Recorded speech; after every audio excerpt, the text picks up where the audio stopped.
with a moment of silence.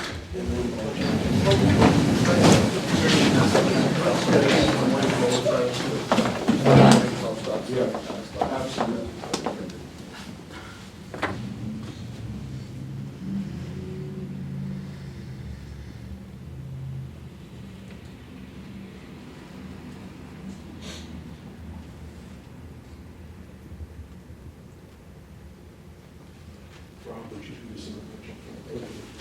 I pledge allegiance to the flag of the United States of America and to the republic for which it stands, one nation, under God, indivisible, with liberty and justice for all.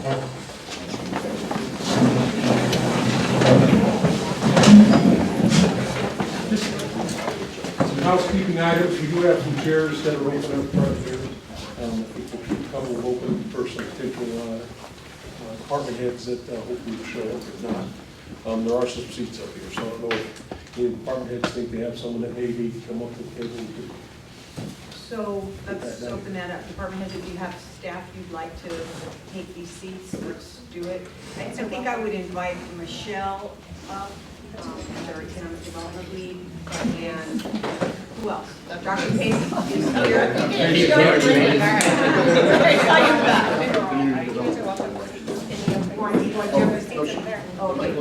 And how about Susan Parker? And how many is that? Sorry, can't fly under the radar. How about? Anybody else wanting to have one more seat? Just chomping. Okay, that's it.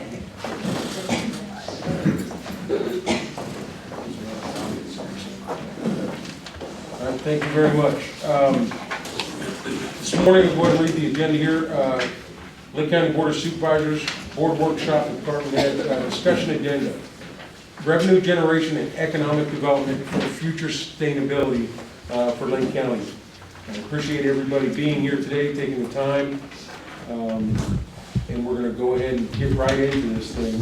Let's spend at least a couple of hours going through the workshop here today and really looking at laying out the next decade and our vision as a community, as a county, and as a government as we help move forward for all of the constituents here in Lake County. I'm glad to be here today. If I haven't seen you yet, Happy New Year. Happy New Year, everyone. We're going to start with comments from the supervisors. I'm trying to limit it to about 3 minutes if we can. And we'll start with District 1. So that is myself, the chair of the board, which is an honor. Thank you very much, Brother Board members, for moving along with that process. I really appreciate it. Thank you very much. Today, what we'd like to do is talk about the long-term vision. Obviously, we're going to go into long-term infrastructure needs that we know in the county, our Vision 2028, reimagining Lake County, our 10-year plan as we're going to move forward that was approved in 2018. And today, what we want to do is just have an open discussion with both ourselves and also some of the community as we move forward. So I think what we'll do is, actually, I think what I did was I skipped something.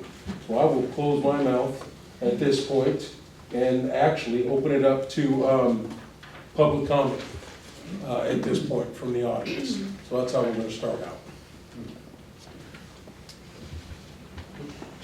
Did everyone get an agenda off of the table? Excellent. So there will be time for the public to address things as we go to right. That's something we were working out. What we had on the agenda, Rob, as we moved through was we'd start out with public comment, and then we'd have the supervisor's discussion, and then open it up discussion with the department heads.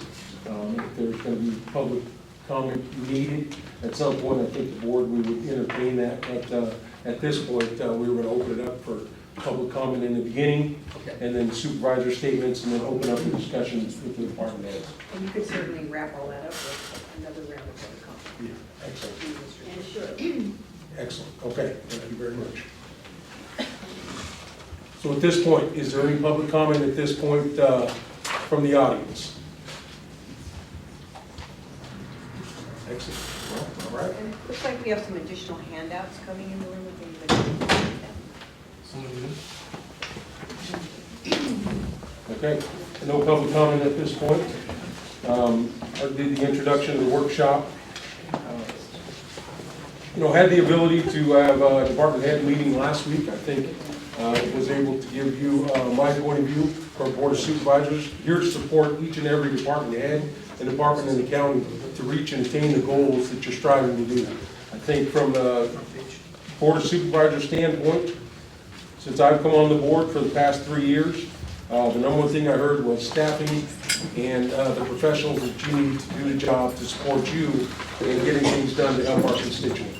And there's a large, big decision coming down the pipe here for the board when we talk about the class and comp to get you the individuals, hopefully this year, to staff your departments so you can help the constituents. And I think that's the largest thing from my point of view as far as support from Board of Supervisors that we need to work on this year. And I know we're working on that currently, and there will be some big decisions made this year that are hopefully going to address the issues that I've heard from each and every one of you with my initial interview with you when I came on the board and the entire time that I've been on the board. It's retaining quality employees that you're looking for, that we do have, but and it's also recruitment and retention issue that we're trying to address as we move through with the class and comp study. So you've heard enough from me, I think. So what I'm going to do is kind of move through the supervisors here, really get to an open discussion on how we can come up with some opportunities for solutions and thinking outside the box and how we're going to move forward and attain our goals as a board and as a county government. So go ahead, District 2. Thank you very much. Happy to have everybody here so we can discuss a really important topic. This is not how do we do the job that we're doing right, it's how do we do the job that we're doing to move us forward. Moving us forward means moving the dial, means adding more revenue to what it is that we are collecting already. If with added revenue, we can do more. Our job, I feel, as an agency is to provide a service back to the community. And we can only provide more of a service back to the community if we have more funds and more resources to do such.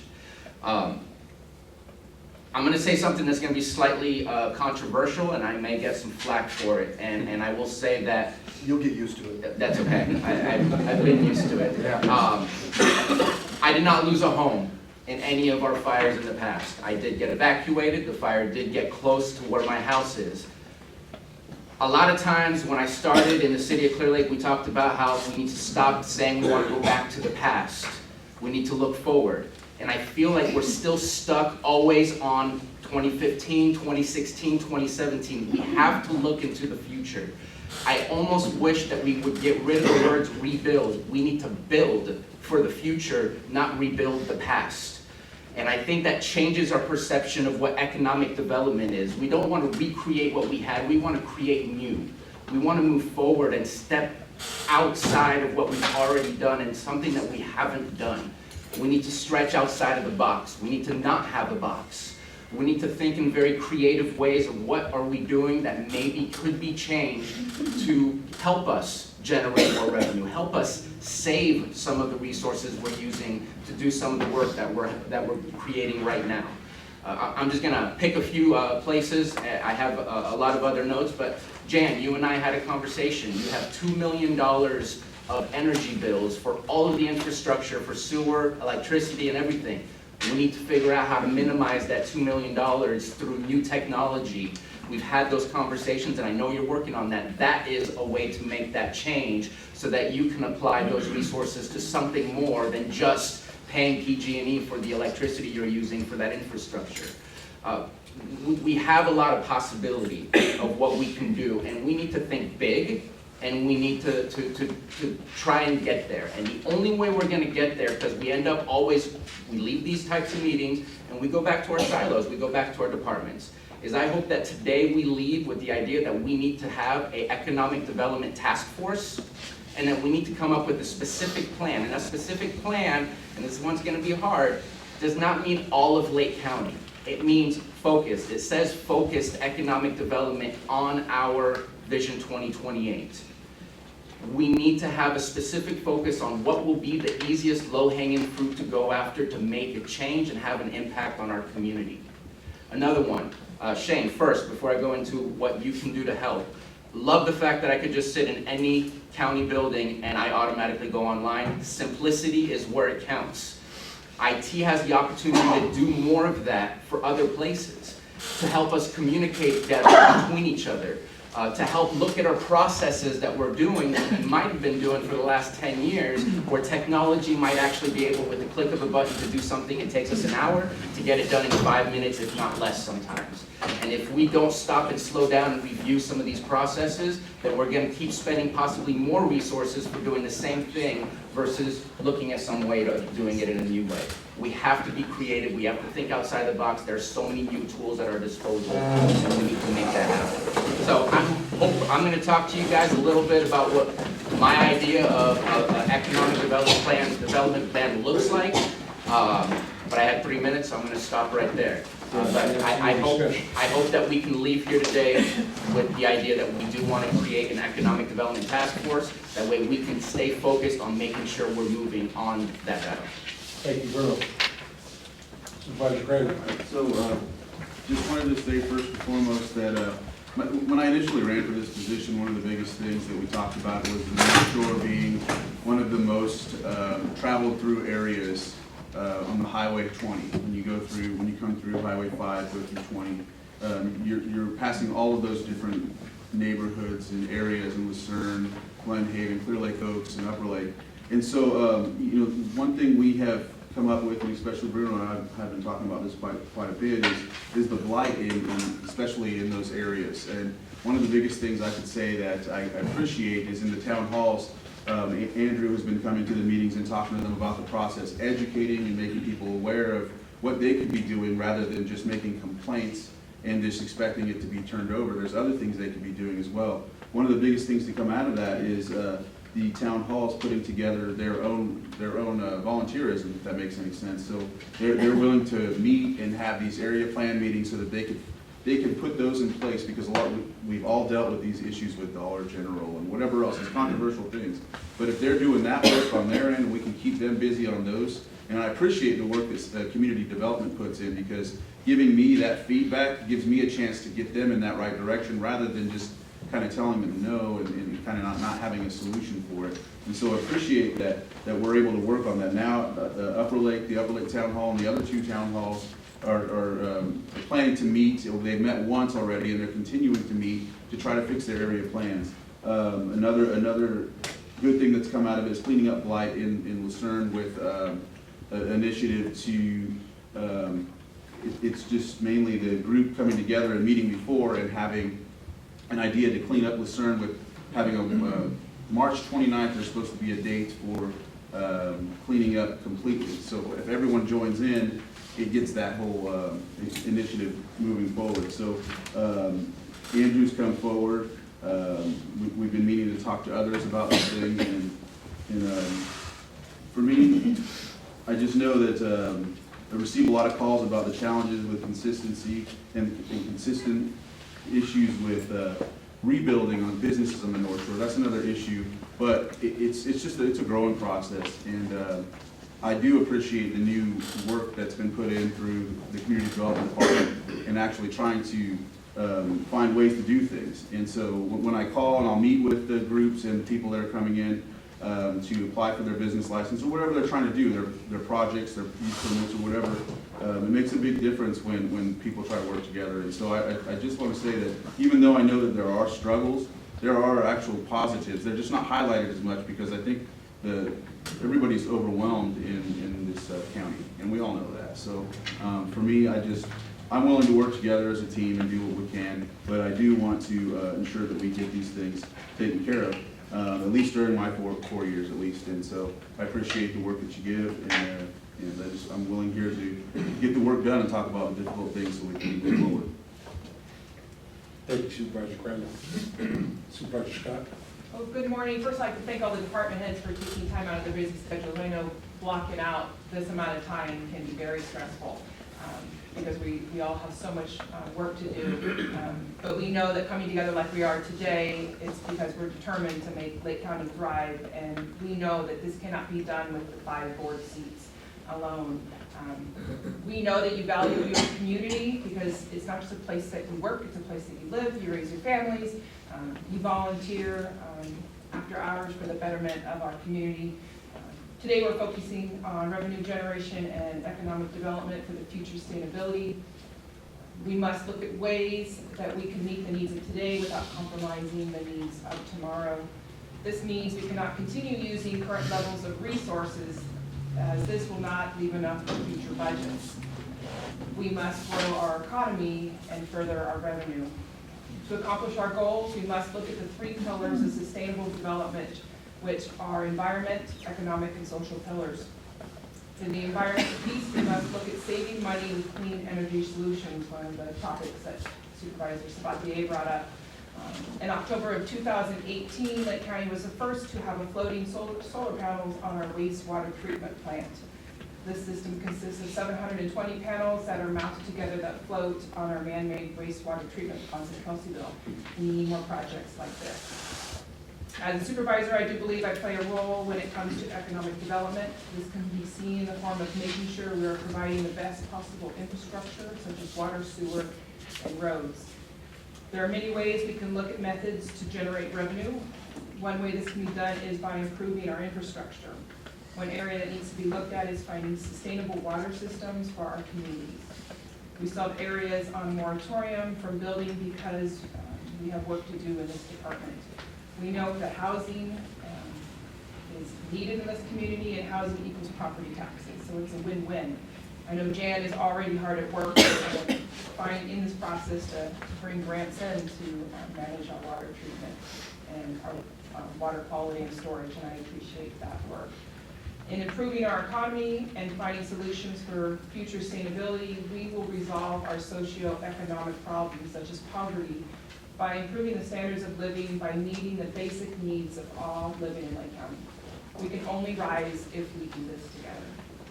On a final note, if we as a board are expecting our staff to find ways to say yes to projects, we as a board need to make sure we're providing them with the resources to do so. Thank you, Supervisor Scott. Supervisor Brown? Yeah, thank you. So, it's rare that we get the opportunity to speak to all the department heads. And there's some good and some bad. I always like to have public meetings, but I know it's people are a little bit reticent sometimes to talk about things in public, afraid you're going to say the wrong things and it's going to be taken wrong and all that. So leave that to me. So I'll take care of that. And I will apologize right up front for anything that I say that may offend somebody, because that's bound to happen. Because I insist, apologize for that right up front. That way, if I do it, I apologize. License. I'm hoping that we have a real candid and open discussion about the role that each of us have here, not just the departments, the public, and the board. And I'll give examples of that in a little while when we have a little more time. But we all play a role. Some obviously are more important than others, but everybody has a role in the economic development. We need, as was mentioned earlier, the class and comp study. That's fine to roll that thing out, but without a vibrant economy, not added revenue, as somebody mentioned. Added revenue is correct, but we add it by charging less, if that makes any sense. Sometimes less is more. You let the public survive, let them thrive, let them do really well. That will come back to us. It's proven that happens. You can't fee and tax yourself into prosperity as a government. We can't do that. And so we have to find other ways to make sure that the public, the private sector does really well, then we all will. That's how we make that class and comp study work, because bottom line, that's what's important to us right now, to make sure that we have the people. We don't build housing, we don't create things, we provide services. And without people, we can't provide those services in order for the public to thrive. The role that we all have, obviously, like on the take on planning for a minute. They have a great role. It's obvious. Everyone knows the role that they have. But as we go down the line, in other areas, you may not have a huge role in that economic development, but we all have a role. Sheriff's Office has a role. Does it seem like it's not just about public safety? I mentioned this earlier. When we evacuate an entire county for weeks on end, businesses die. They don't bounce back after 2 weeks or 3 weeks, they die. And so we have to find a way to make sure that the county doesn't get put in that position to have to evacuate and stay evacuated for extended periods of time. So those are the things I'm talking about. When you drove into town, you see Redwood Credit Union building out here. That is a tremendous, I don't know how many people really understand the full concept of the investment that is for someone, a business from out of Sonoma County to come up here and put that much into a town like Lower Lake that, quite frankly, would not have been my first choice, but I can see where, now that they've done it, why that means so much. And they started that process. I've been working with them on that since the Clayton fire. During the Clayton fire, we were up here with Brett Martinez, and he said, this is the place that I want to build a bank. And that, to me, says something about Lake County. When somebody from outside Lake County says, this is where we want to invest our time, our money, and our effort. And with the help of environmental health at the time, and Caltrans, and a few others, there were some hurdles that we had to go through, but we did it. And look at it now. It's ready to open this month. That's tremendous. That's just one example of many, I think, that will be coming to Lake County if we really get serious about this. And I lost my thought there for a minute. I turn my phone off. But anyway, I think we get the point, and we're all going to get through this. Oh, I know what I was going to say. So I had a conversation with Michaelin the other day, and it was very revealing to me. Talking to Michaelin, I love Rick Coel, and there was a lot of people in there that I really liked. But I honestly, and I say this even without her, I honestly don't think that we've ever had anybody that was so in touch and so aware of the planning regulations and rules and processes that we have right now. And I appreciate that. I appreciate that a lot. And one thing that she said to me was, I questioned something, as I sometimes do. And she said, she pulled it out, page, says, this is the policy that the board adopted. Okay, they're doing exactly what the board has adopted. So if we don't like it, we need to really give close evaluation to this, and not just rubber stamp stuff. Really go over what the impacts of those decisions ultimately are. The recommendations come to us, but it's okay to question those. It's okay to say, if that were me, I would rather do this, And I think we have that. If we don't have discretion on stuff, if it's state, federal, whatever, then we don't. But if we do have discretion on it, I think it's up to the board to exercise every ounce of discretion that we have to do what's right to make sure that this economy in Lake County not just survives, but thrives. And that's my comments for now. Thank you, Supervisor Brown. As you can tell, we're thinking about this all the time. I think there were some great examples. I don't think we have where we're going to start at, so we didn't set up how we're going to go to the department heads. But we've heard from the board, and we really want to have an open discussion today about thinking outside of the box and how we're going to move forward. So, Mo, did I have any time at all left? I did have one more thing. I think you got 38 meetings or something like Yeah. that. No, I think this is important though. Yeah, go ahead, man. I've written it down. I didn't have a lot of written comments, but this one here really hits me pretty hard. And I'm going to give an example of you know that kids, if you tell a kid that they're worthless, if you tell them they're no good, if you tell them they're never going to amount to anything, that's exactly what you'll get. That's what we've allowed happen to Lake County by this constant barrage of BS that we're the worst in the state this year. We're the worst here. We have the lowest this. We have the lowest that. We have the highest and the worst. We're always the worst. Lake County will always be the worst as long as we keep saying it's the worst. I don't think it's true. I'm going to start challenging those statistics. People bring those statistics and those comments to us, they better be prepared to back it up, because I don't believe it and I don't agree with it. And if it is, then it's a reflection of the ability or the lack of ability that we've applied to this job. And so we need to make sure that we're propping up Lake County instead of putting out in the media all the time that we're the worst of this and the worst of that. I think that's the worst thing that we can do. I agree completely. A new decade is what we're building, rebranding. who we are, telling our story. I think you've heard all of these things from the supervisors. We've talked about the TID, other things that we're implementing. We're gonna start telling our story. And we know how beautiful this place is because we've all dedicated our lives and our careers here. Our children go to school here, so absolutely, that's the direction we want to move with this board. And that's the direction we're going to move with this board. So appreciate the community members. Last year when we had this meeting or workshop, we had 2 folks from the community. I think reaching out and getting the engagement is where we're moving in a positive direction, so we want to get right to the discussion. There is not an agenda on who's going to go first. Would anybody like to volunteer from the department heads? Go ahead, Carol. I thought it might be helpful to just touch on what's in our packet and why, because we put in some elements that we believe are key to this discussion. The first one is Vision 2028. We've all seen that. A lot of energy was put into developing that with the community back in 2018. I think if anything, the purpose of today's discussion is to talk further about how to turn those goals and objectives into action. So that is why that is there. Next is our fiscal crisis management plan, another thing we adopted in late 2028. And I think we all acknowledge that, that there will be more belt tightening in this context that we're moving forward in the next few years.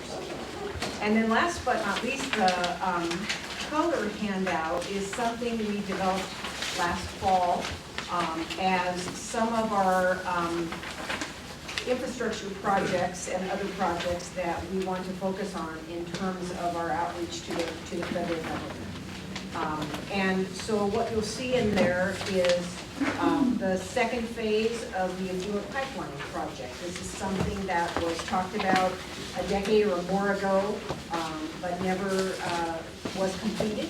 And what this would involve is having an affluent pipeline that runs around, that follows the inside of the lake as well. You know, right now it follows the Highway 24 in effect. And Rob, I don't know if you could speak to that more fluently than I can about why that would be important to the Lake County. I can speak to it equally. So we have a lot of inventory. We hear this all the time that, you know, the state's coming down. It's all, you know, political, you know, you have to create more housing. Well, we don't create housing. So what we have to do is create opportunities for housing. The inventory is there, but no one is going to build, for example, on that corridor between Lakeport and Kelseyville, or Kelseyville and Lower Lake. These corridors that are prime, they have good commercial opportunities for residential, multi-residential, but there's no infrastructure. Without that infrastructure, the zoning doesn't matter. It really doesn't make any difference at all. You can't do these things without substantial changes to our infrastructure. So the first project that we started, this started when I first came on the board. It had already started. Mark Dillinger had, actually Steve, Steve Berneski started working on this, and Mark took off with it. And that was what was it? Basin 2000. Yeah, Basin 2000. Okay, so that was the sewer line going from Lakeport around to the North Shore, and then back to Middletown and up. And that had started, and that really got things kind of moving, get people off of septic systems and trying to protect the lake from that leachate and all that. So then Mark Dillinger started working on the project of the Full Circle project, where it came down the south end. And exactly where that went had a lot of different variations and looked different in different ways. You know, we couldn't get the funding for it at the time. There were a lot of reasons why we couldn't do it. That was the big thing. That was it. Deal with it right there. So now things are becoming, because of the disasters, we've become more on the radar of a lot, not just our own state legislators, but state and federal legislators, but their colleagues. And they're more open to looking at the possibility of funding some of these projects. So we talk about the Full Circle project as an example. South Main, we've got to get, we'll talk about that later too, and the value of that small piece of real estate there and how important that is to the county. But the Full Circle project would encompass all of Kelseyville, the Rivieras, Buckingham, all of these areas out there that have been built on. And the septic systems are substandard. Some of them are engineered to fit smaller lots, but they're always just, they're not right. And so we need to have a public sewer system to go around through there. And, you know, with this volcanic geology that we have here, it's, you know, literally flushing the toilets, just feed nutrients to the lake eventually. It just, that's the way it works. And we can avoid that, we can get rid of that. Soda Bay has been horrible because of that bay itself, but because of all the homes that are there on septic systems. So anyway, that's really important, and then be able to tie those in and then bring those up to geysers, and then you know, the idea of re-injecting that into the steam field, creating more steam, more opportunity for steam up there. That project was a brainchild of Mark Dellinger, and we've, you know, with Jan's help, we've, you know, carried that even further. And Sonoma County actually emulated our project to do themselves because it was so good. And so I think for those of us that may remember, the geysers was booming back in the 70s and the 80s, and it started dying down because the steam was dying down. And then in the late 90s and 2000s, look at it now. How many hundreds of jobs that we have just Lake County employees alone because of the steam fields up there, and those were regenerated largely because of that re-injection. So those are the kinds of things that we need to look for infrastructure. So also included in that federal lobbying sheet is a request for additional funds for further development of Lamson Field Airport. And certainly some definitive improvements have taken place in the last year, but as our public works director can adhere to, certainly much more is needed there. And Scott, I don't know if you want to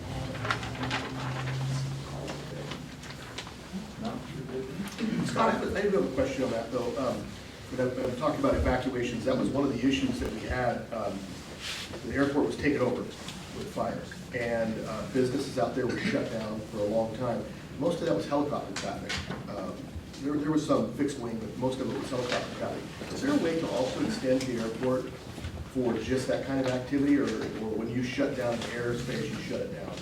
Well, so there are two things that are going on there. I mean, yeah, the airport was taken over by CAL FIRE to create a helibase, but the airport was also within an evacuation zone. So there were two things happening there.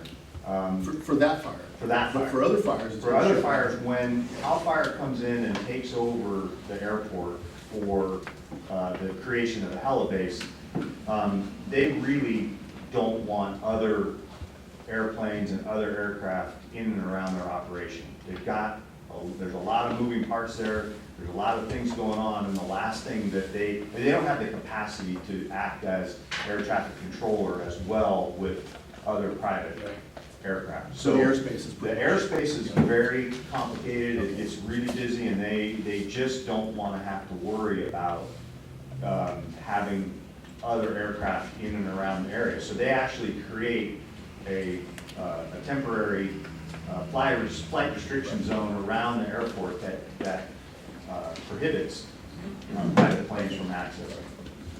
So we just need to minimize their need for using it at this time. Keep it to a minimum.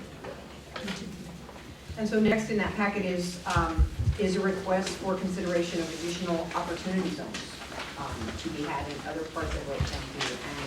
And the only areas in Lake County that have been designated an opportunity zone or zones are the city of Clear Lake, and the city of Clear Lake has a vision for how that's going to benefit their community in the long term. So right now, there's only two things that we know are come along with opportunity zones. If you invest in an opportunity zone 10 years later, if you sell your business, you sell your subdivision that you built out, you do not have to pay capital gains.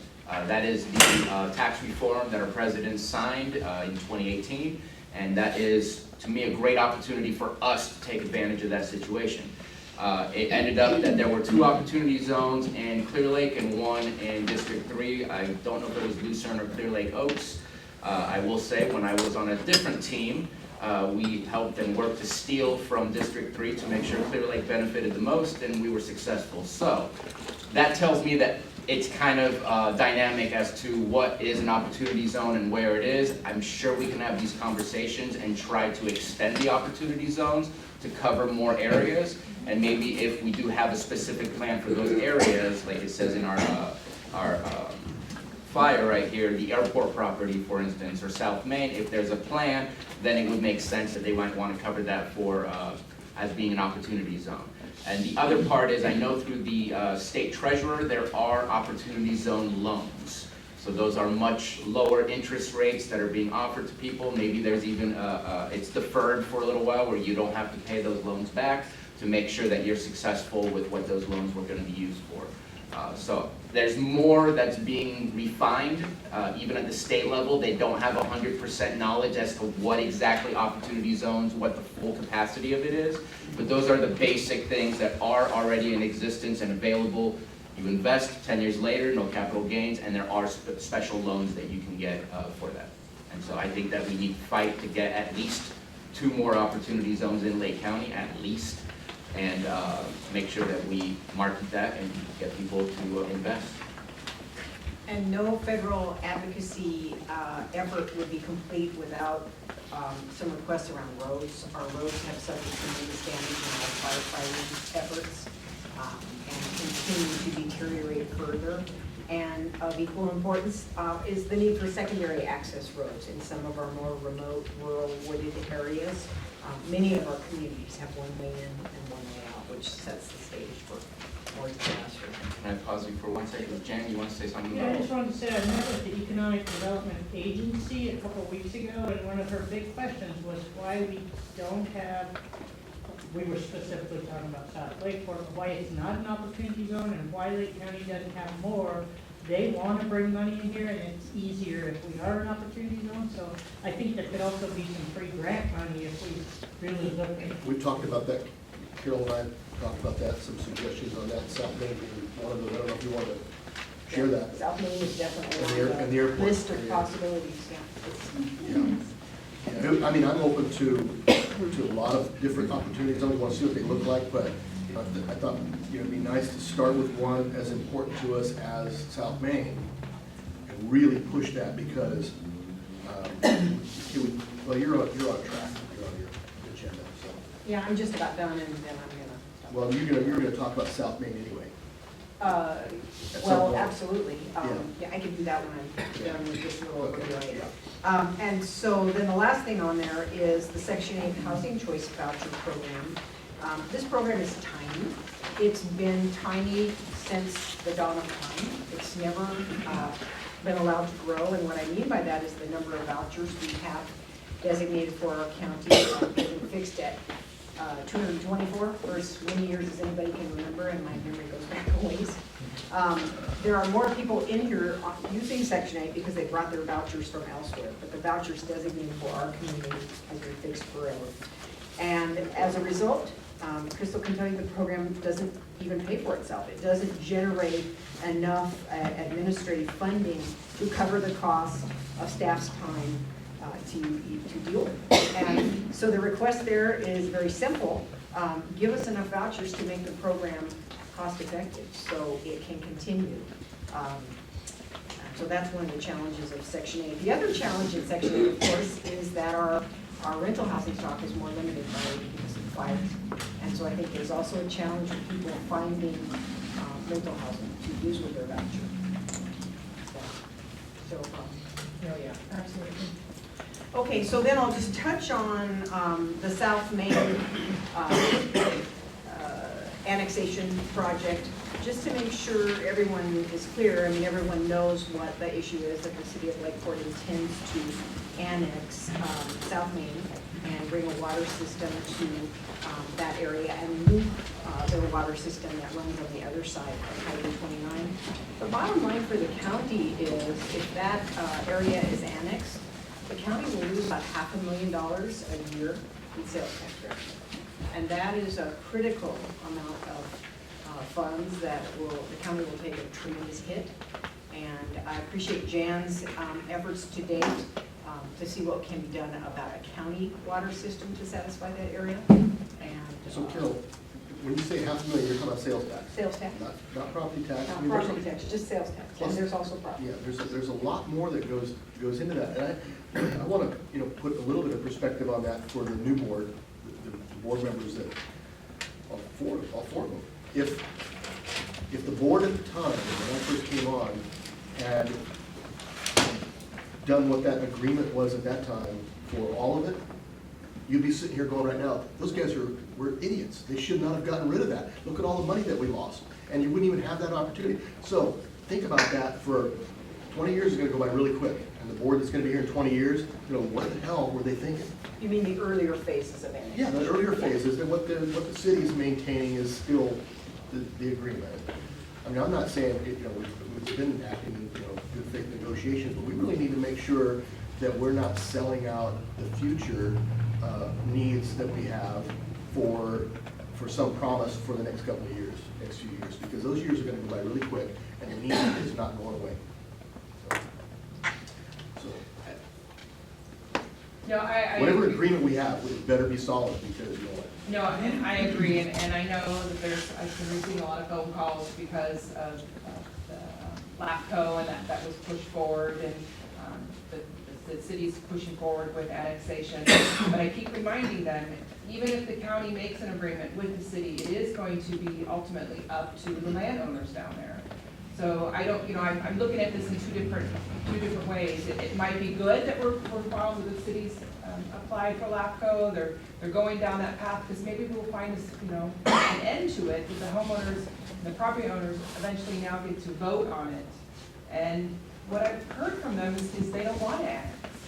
So maybe this will be the end of the discussion as we get to that point.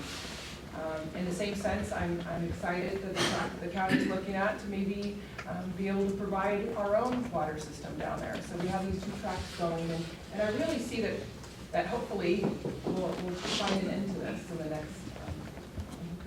next 4 years. Yeah, and I agree completely, being the other member of the ad hoc committee, Rob stepped down, that, yeah, I think it is gonna give us a path forward to get it figured out. Fine. But Rob, definitely understand that. But as we talk about things in economic development as we move forward, there are some large projects, there are some game changers that are potentially on the books right now in South County. You have the Maha, you have the Gwinnett project, 16,000 acre project that may be coming down the pipe. There are some really unique things that are happening. Like I say, you know, countywide, but District 1 right now has some serious projects that are really affecting who we are. The gateway to Lake County, I always call it, because it's the first thing they see as they come through. The first large business they see is a tribal business, obviously, and we want to continue to grow those things. With those business and that development happening, you know, even the little roundabout that we just got put in, that's positive moving forward. Those are all things. So appreciate the conversation we're going to have today, but we are looking forward. There are, in 10 years or 20 years, there's going to be a big different conversation we're having here. We are the next most affordable property to the Bay Area. You know, we are already a bedroom community in District 1, which is Hidden Valley. People are being forced out of the Bay Area for housing. So the infrastructure conversation we're having right now is so important. We have beautiful businesses here in the county. We've got to get the homes built so they can go to those businesses and support them, especially in District 1. We have that. We lost a 50 apartment complex right in town. That's with people within, 200 people within walking distance of the local stores and opportunities. We lost Hardishers, is being rebuilt now. Those are going to be growth things that we're having happening. And if you haven't been down there, the Hardishers building is looking great. And it came up very quickly. I want to thank community development for that, getting that back, the heart of one area. So I think long-term conversations we're having today are really going to set the tone for the decade. And I appreciate you guys being here today. So. Do you know about Jesse Crisp project? Yeah, I do know about Jesse Crisp. The old gas station right across from Cowpoke. He just bought that, and he's gonna put He in reached out to me. 50 jobs are gonna go there. I realize that he paid for it with county money, but Reached out, and, you it was a know, lawsuit joke, sorry. and he's doing really good, you know, someone like that coming into business, bought the property, you know, he's doing it the right way, you know, looking at the Middletown area plan, he's gonna put one of his main offices here. He's got the big Down building the down area. here. We're stealing from Clearlake. So we got some serious projects that are gonna change who we are as a The county, thing our is, vision. Mo's right about the affordability and the working environment. Jesse Crisp, we use that as an example. His business doesn't have to be, it's not location driven. He could be anywhere. He could be in Napa, Fairfield, he could be anywhere. Chooses to be in Middletown. And that's 50 jobs right there. That's gonna boom those businesses right down there. You know, they're gonna be shopping there, they're gonna be eating there. And so, those are the kinds of things that we need to look for. So for departments that might be thinking, you know, I don't provide services related to the topic at hand, the truth is, the majority of us do on some level. Through, whether we're departments that serve humankind, that, you know, the role there is to improve people's health outcomes, develop the workforce for the future, because businesses are gonna struggle if we don't have a workforce ready to go for them. So we all have a role, one way or the other, through better coordination of services, through more efficient oversight of our budgets. There are just countless ways where this is relevant to us all. Not to mention the fact that we live here, we're citizens here. Wouldn't everyone readily admit we need more here? How many of us leave Lake County to spend our retail dollars? Or Amazon, to say, because there are few options here. So we need to change that. So, Moak, would it be helpful maybe to turn to Michaelin at this point and ask her to speak to some of the projects that are? I was looking for volunteers, I didn't think she was gonna be excited with that, right? But, What would you like me to discuss? So we want to talk about some projects. I know some of the board members already mentioned some of them. Is that? I would like to talk about that, and I would also like to talk about, and we probably don't have to get real specific, but any ideas that you think that the board needs to adopt, some changes to our policies that we've given you to operate by, to be able to open up some things without, and I get it, we don't want to have appeals by, you know, River Watch or any of these other crazy environmental organizations just challenge us. I think we've been pretty good at diligent about that, but I think we can still open up and maybe you can talk about some of those. That's what I was hoping. Okay. So talking from a housing perspective, just the fact that if somebody comes in and wants to build a house, that is considered a ministerial project. It is not subject to CEQA. So we're not as limited if somebody is wanting to do a land division or if they want to start a new business that exceeds 2,500 square feet. Those type of projects are subject to CEQA, and there's nothing really we can do about that. So I have a question about that. Doesn't a applicant have to say what the cost of materials will be, and a certain percentage of the cost of materials goes into the fee for building a house? Not just materials, but the cost of I'm not construction following totally. you. Cost of, The- and I'm wondering. The fee is based on a cost of construction. Okay, And I'm yeah, wondering for- why, because you build one house here, you can sell it for $250. You build the same house in Santa Rosa, you can build it for $600, and it's hard to find developers that want to build here when obviously they can make a larger percentage of profits in other areas. It's nice that we can say you're going to pay a certain percentage of what the construction is going to cost, but what is that part of our service? Yeah. So Looking at ways to reduce the cost to give more incentives. let me just talk globally. David can talk more specifically about what regulates how we charge our fees for building permits, but let's just talk globally about what is all required. If somebody comes in and wants to build a single-family dwelling, they would need a sign-off from school and fire districts. They have to pay their fees. Either sewer or environmental health. They have to pay a road impact fee regardless if they're on a county-maintained road or not. As well, right? That's what staff told me this morning. I called the office. If the home isn't impacting a county road, it's all if everything is being accessed off of the state highway or from the lake on the pier, then there isn't. We did change that. A transportation fee. But if they, at some point, are driving on a county road with their construction materials, then they get charged a fee. It's an impact fee to the county roads. So- And that's based on your valuation, correct? Yeah, it's not based on a per foot, like school, fire, it's based per square foot, per square foot. And theirs and We're yours. 0.5% of the value, the valuation of the structure. Yeah. Yeah.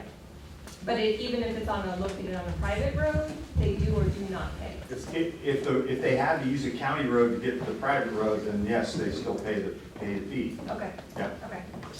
So there's that sign off as well as water district. So of course, all of those other agencies come in play, and we can't give somebody a building permit unless they have all of those sign offs. And then as part of that process, there's also the 4290 CAL FIRE Public Resources Code compliance check that also is required. But David, why don't you talk a little bit about how the building permits are valued? Well, there's also the flood value as well as. Flood, yeah, from Floods water on properties resources. we're reviewing. The building permits are where the difference comes into play. The construction costs are always gonna be the same on construction costs. There's gonna be a slight variance from one area to another because of the business operations, but the costs for the most part are gonna be the same. What changes is property values. Property values are a lot more down in Santa Rosa than what they are in Lake County. So if you go to Los Angeles, you're gonna have property values down there, they're gonna be greater than what they are here. So the cost of building there is gonna be more because of the initial cost for the property, not the construction material itself.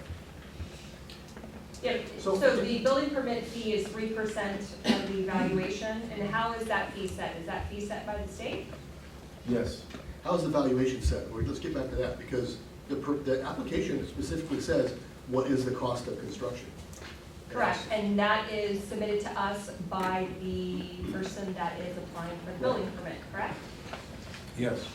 But that can be any number, it can't be, that's not a valuation established by the department. So don't we take that number that they supply to us, and that is what goes into the permitting system, and it calculates as 3% of that Correct. There valuation? used to be that the fees were based off of what the code dictated. The code used to have a fee schedule whenever we would charge for fees, but since then the fees have changed. There's a lot of state fees that come into play that we have to abide by. There's So- CAS fees, CDSC Correct. fees, some other fees, but he's talking about just the But- 3% of the valuation, which comes from whatever the person submitting for the building permit Okay. gives us, So correct? whatever the person says is the construction cost, that's the cost. Yes, whatever they tell us, like if you were to tell me that you're gonna build for 200,000, the fees can be based off of whatever you're giving us within reason. If we look at your construction costs, and construction costs don't seem to be realistic. Like if you're building a house, you're telling me, yeah, I'm gonna build my house, it's only gonna cost me $50,000 to build my house, and I'm reviewing your plans have a 2,000 square foot footprint. It's obviously gonna cost you more than that to build a house, so at that point, then I'd have to sit down and we'd have to do a fee schedule evaluation. So you do challenge that, not challenge, but you do assess that. We would assess it, yeah. Because as we know, with all the disasters and stuff that we've had, the cost of construction with a contractor is 3 times more than it could be for an owner builder. And I know that for a fact, going through it myself, and so, that could be a huge difference in cost of construction. But you're right, the $50,000 example is red flag. But somebody could say 200,000 to build a home, as opposed to having a contractor do it for $750. Correct. So, Correct, yeah, when you start getting the labor cost, everything's involved, the contractor has to maintain his insurances and whatever else he has to throw in there. There's a lot more expense involved, depending upon the contractor, how he's operating, whether he's operating above or below. And is the 3% supposed to cover all these impact fees, like the road, and, because those are all No. separate? So what exactly do we do with the 3%? The 3%, so that would pay for all functions of building and code enforcement. And do we, so if I build $1 million home, do you seriously spend $30,000 worth of code enforcement and building inspector time? Or am I giving you $10,000 more or $15,000 more than the actual time you spent? Here's my situation. There's more competition in urban areas to reduce the cost of construction. Just ignore the fact that you have to buy a piece of property. You might already own the piece of property and now you want to develop your property, right? And so here we have more people flocking over to the Bay Area because there's more jobs, leaving us high and dry for whoever wants to ask us to pay whatever amount, so the construction fees go up threefold. And so now we're getting the 3% on the threefold, and we find ourselves at 17-20% on the rebuild, when we could be at a much further pace if possibly we reduced some of the fees to help build more houses, so then we can collect on property tax. It seems like we are a barrier to our own development if we continue as is, because we just don't have the valuation of making people want to build as many houses. I mean, you go towards, and I know Sacramento's not a place that we should compare us, but they're building like crazy right now. And we are having a large struggle to build. It's very slow. I would love to see us have a much faster pace, and I think we need to look at what do we get in 10 years if we reduce that fee a little bit, if it's possible to reduce the fee, versus keeping the fee and going at the same rate that we're going. So you gotta remember, the building department is self-funded. They receive 0 funds from the general fund. And I'm just gonna put it out there that that doesn't have to be the way it is. That's just the way it is. Again, that's a policy that we've made. But again, it's, as all fees keep increasing, then we keep asking more from people to develop. And also, all the other fees that they have to pay are not associated with building permit fees. So fees to environmental health, special districts, Department of Yes, you Public can always speak to Works, your plans. water districts. Yep, all the 3% is only to the building division. And so some people are really expedient when they're going through the building permit process and only need so many inspections. Other ones, we're working on building permits for 10 years on some of them. So the permit process varies greatly. And it's, many years. It could take anywhere from a year to 10 years to Yeah, build a that's- single family that's- dwelling. And whatever fees we take in now is what we're using. They're at that time period. And to piggyback on that, when you're talking about a project, as the cost of construction goes up, the project is going to be a lot larger. A smaller project is only going to be, a very quick site visit to review a simple construction versus a large project, like a 5,000 square foot house. There's going to be a lot of elaborate construction involved. The inspector's time is going to be a lot more on that project. He's going to be dedicated more to a lot of the design work. So there's going to be a lot of time involved with the construction. That's the reason why the 3% balances out. I'd like to see that data to see if it balances out. Just, is it better to do an hourly and you charge for the hours of staff for a project versus 3%?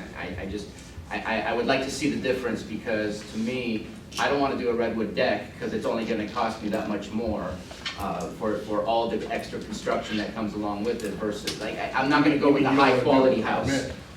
But David, I was under the impression that the state regulated the building permit fees and what we charge. To an extent. The 3%, how is that? I thought that I was think the from the state. 3% is state. Really? I wish we would have said that earlier. Well, I think that's the case, she did, to begin. I thought she is there. And I think the overall conversation, we all get the calls, we understand, and I know Michael in your department works very hard. I know we've all sat in front of your projects and other things. I think the overall message for the board that we talked about with all department heads is discretion. And if you can't make decisions internally in your department of, hey, how can we get this done? Oh, okay, I'm hitting a roadblock. I gotta go now I gotta take this to the board. Here's the problem I'm having. Here's a solution that might fix that for our community, and we can move forward. And I think discretion, is something, because I know as a department head, ultimately, I think Rob said it earlier, don't want to make a mistake, don't want to do those, or make a decision that might be controversial or something like that. But I think discretion is a big part of that. Obviously, we have a great county council that always keeps us in the right direction, or we get the look anyway, that makes us want to get the right direction. But, and I think, independently, and I think over the next decade, that's kind of, really what we're talking about, discretion, opportunities, and solutions, how we get there. And we need to support you as a department, as a board, on how we're doing that. Because getting into the weeds and understanding, I will tell you right now, I would have to be here probably as long as Rob to understand everything that goes through and doing a project, and rebuilding. I kind of kept it as, simple. My daughter's home did burn down, and I know folks were, building stick homes, but we went to manufactured because it was an easier process. You know, so, you know, that's not the solution for everyone, you know, and, but discretion, I think, is really a thing. I know Bruno, you know, wants the data, wants those things, but if stuff can be done or solutions can be brought to us, that's really what we're looking for from all the department heads. Because we've been doing things so many ways that you talk, it ain't all, you know, you don't keep any money from the general fund.